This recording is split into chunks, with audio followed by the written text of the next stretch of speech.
in the living room like a lie wrapped in silk. No. I bought this house. With my own hands, my own sacrifices, my own endless nights of work. But when I walked in, there she was, my mother, arms stretched like a realtor, guiding my brother's wife through the hallways as if she owned every wall, every beam, every breath inside it. And this, she announced proudly, opening the French doors to the backyard, will be perfect for family barbecues. I stood frozen in the doorway.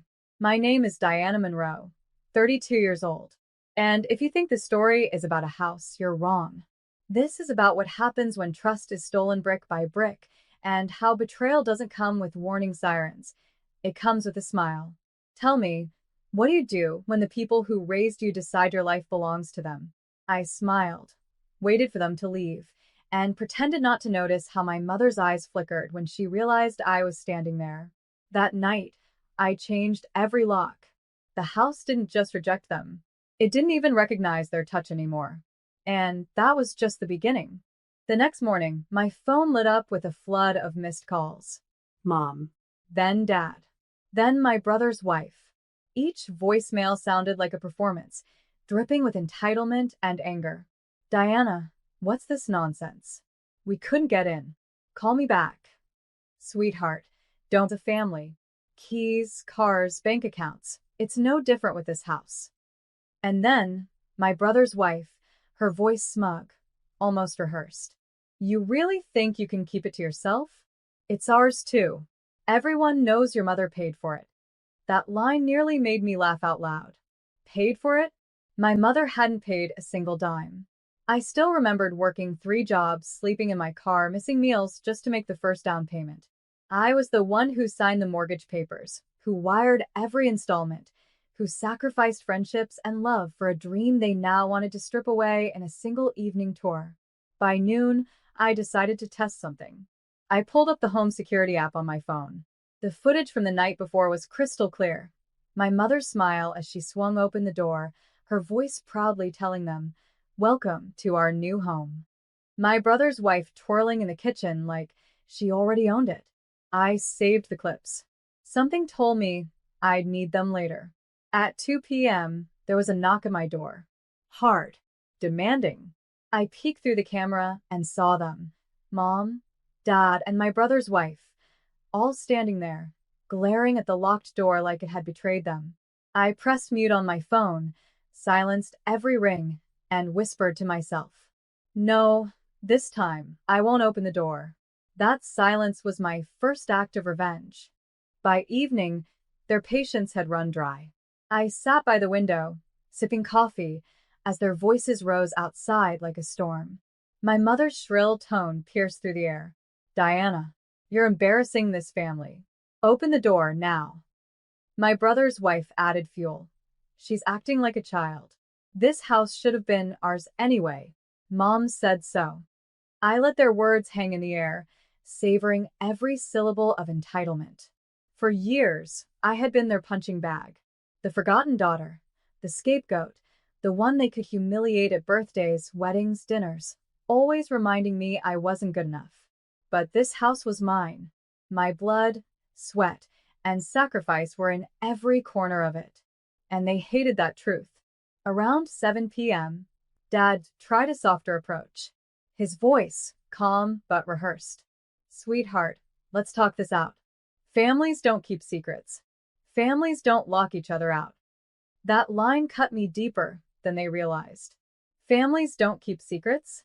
My entire childhood had been a web of their lies. They had hidden money, hidden affairs, hidden favoritism, always leaving me in the dark until I stumbled upon the wreckage. I muted the security camera so I wouldn't hear them anymore. Instead, I walked through each room slowly, running my fingers along the walls, breathing in the peace that came with ownership. For the first time in my life, I had something they couldn't taint. But the silence didn't last long. At 9:14 p.m., my phone buzzed again. This time it wasn't them. It was my lawyer. His voice was steady, sharp. "Diana, you were right to save that footage. We may need it, because your mother just tried to file an ownership claim." I froze. My hands tightened around the phone. The war had officially begun. Sleep never came that night. I sat on the edge of my bed, the glow of my laptop illuminating the lawyer's email. Attached were documents my mother had filed, claims that she had partially funded the down payment for my house. It was laughable. I had bank statements, transfer receipts, and years of tax records proving every cent was mine. Still, the audacity made my chest burn. By sunrise, the family group chat was buzzing. Screenshots, half-truths, twisted stories. She's stolen from us. She tricked Mom. She doesn't even deserve that house. They painted me as a thief. The same daughter they once mocked for being too broke, too stupid, too plain was now, in their eyes, a cunning manipulator who had somehow outsmarted them. At 8 a.m., I stepped outside for the first time since changing the locks. My brother was parked across the street, glaring at me like I was a criminal. His wife leaned over the dashboard, snapping photos of my home, like it was evidence. I didn't flinch. I simply waved and walked back inside. By noon, my lawyer called again. Diana, their claim won't stand. But we need to be smart. Keep every text, every voicemail. Don't engage directly. But ignoring them was harder than it sounded. At 3:47 p.m., my phone lit up with a voicemail from my mother. Her voice, brittle yet venomous. You think you've won? You're still nothing without this family. Don't forget where you came from. That house will be ours. I replayed it 3 times. Not because it hurt, but because it reminded me. They had spent years underestimating me. Now they were about to realize just how dangerous silence could be. The next morning, I brewed coffee and opened my curtains wide, letting the sunlight flood every corner of my living room. My house, my walls, my sanctuary. Across the street, my brother's car was gone, but the feeling of being watched lingered like smoke. I checked my security cameras, tiny red dots blinking from every angle. I had installed them quietly months before, not out of paranoia, but out of instinct. Now they felt prophetic. By noon, the footage delivered its first gift. My mother and brother had been on my porch the night before, whispering as they tried to pry open the lock with some sort of tool. Their silhouettes were clear, their muttered curses sharper than glass. I forwarded the clip to my lawyer without hesitation. He called almost instantly, his voice a mixture of outrage and admiration. Diana, this isn't just harassment anymore. It's attempted breaking and entering. If you want, we can press charges. I hesitated, fingers tapping the kitchen counter. Pressing charges would ignite a war. But then again, hadn't they already started one? By evening, the whispers spread wider.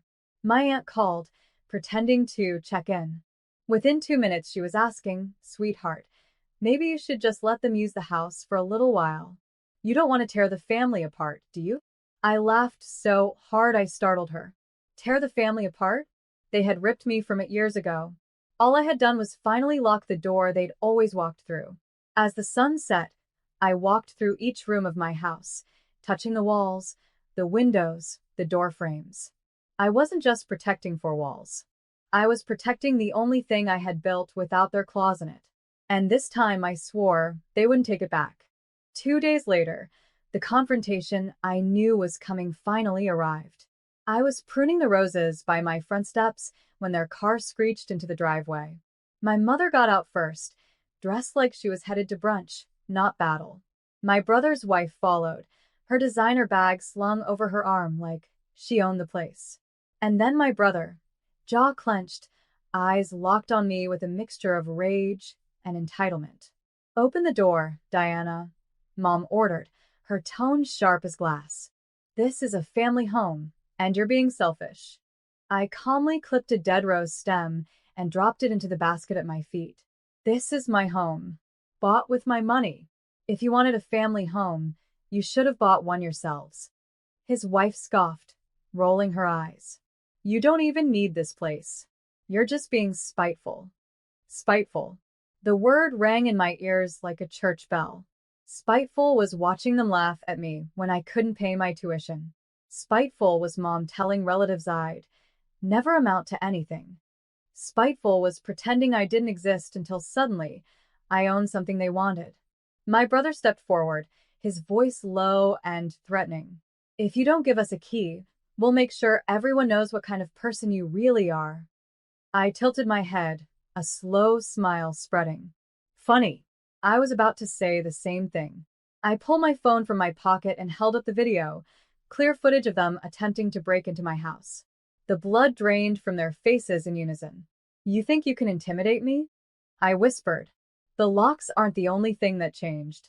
I'm not the same girl you used to trample on. Their silence told me they finally understood. That night, I didn't sleep.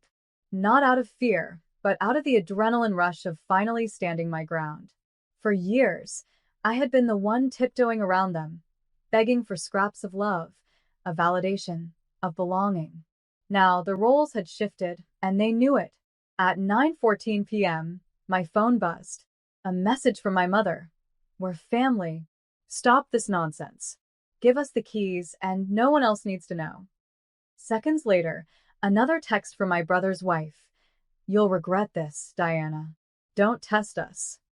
I just stared at the screen, my lips curving into a smirk. Regret? They had no idea what regret even looked like. I opened my laptop and drafted a simple email.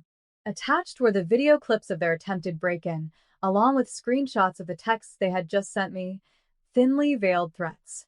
The subject line was short, sharp, and surgical, for record-keeping. I blind copied it to the neighborhood association, my lawyer, and a contact at the local paper who'd been sniffing around for stories about the respectable family my mother always bragged about. When I hit send, I felt a weight lift off my chest. Years of humiliation, years of being treated like the family shadow, evaporated with one click.